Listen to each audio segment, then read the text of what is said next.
Hey y'all, welcome to my YouTube channel. In this video I'm going to show you how you can fix this error. It's very annoying and I've tried this method and it works great to solve this problem. So let's jump right into the video and make sure you subscribe for daily tutorials. I really appreciate it, and leave your results in the comment section. So let's jump right into the video.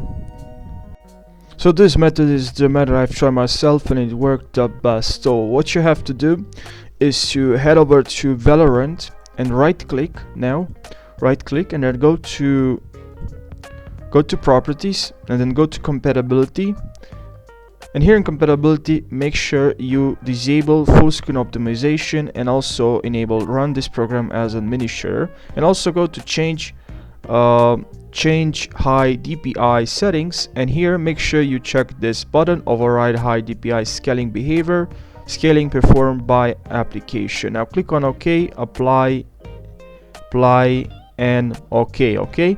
Now the next, also to right client, make sure you go to properties and then compatibility, and here make sure you disable full screen optimizations and also run this program as administrator. Now check both of this